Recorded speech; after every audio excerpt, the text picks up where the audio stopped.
Hello guys, ഞാൻ ജംഷീർ ഖാൻ. ഇന്ന് ഞാൻ റിവ്യൂ ചെയ്യാൻ പോകുന്നത് നമ്മുടെ മാങ്ങാ പ്രേമികളുടെ ഒക്കെ ഒരു വികാരം എന്ന് പറയുന്ന മാങ്ങ കാലാപ്പാടി. എൻ്റെ ഫേവറേറ്റ് മാങ്ങകളിൽ പെട്ട ഒന്നോ രണ്ടോ അങ്ങോട്ടും ഇങ്ങോട്ട് മാറി നിൽക്കുന്ന മാങ്ങകളാണിത്. ഇതിന് എൻ്റെ റിവ്യൂയുടെ ആവശ്യമൊന്നുമില്ല. ഇത് എൻ്റെ ഒരു വൺ ഓഫ് മൈ ഫേവറേറ്റ്. ഇതും മല്ലികയാണ് എൻ്റെ ഫേവറേറ്റ് മാങ്ങകൾ.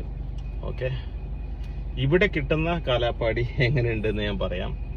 ഞാൻ കഴിഞ്ഞ തവണക്ക് ഒരുപാട് കഴിച്ചിട്ടുണ്ടായിരുന്നു. ഈ കാലാപ്പാടി ഒരു 400-500 ഗ്രാം ഉള്ള മാങ്ങയായിരുന്നെങ്കിൽ ഇത് ശരിക്കും ലോകം കീഴടക്കുന്ന നമ്മുടെ ഫ്രണ്ട് റൈസൊക്കെ പറയാറുണ്ട്.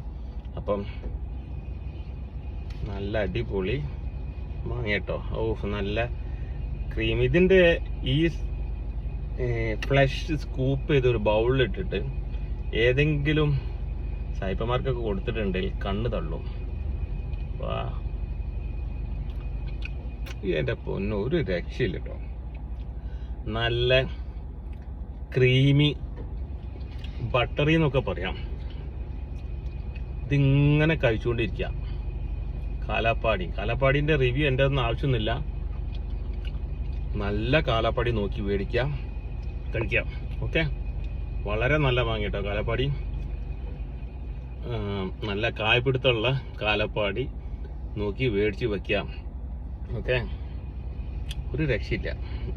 ഇത് ഞാൻ കഴിക്കും, ഒരു 2-3 കഴിക്കാൻ പറ്റും എന്നെ കൊണ്ട്. ഒരു പ്രത്യേക തരം ഒരു ഫ്ലേവറാണ് കാലാപ്പാടിയുടെ. ഒരു രക്ഷയില്ല കാലാപ്പാടി. ഈ മാങ്ങൊക്കെ വലുത് കിട്ടിയിട്ടുണ്ട് എന്തായാലും. ഒരു എന്നാ പറയാനാ. അപ്പം നല്ലൊരു മാങ്ങയുടെ റിവ്യൂ ആയിട്ട് വരാം.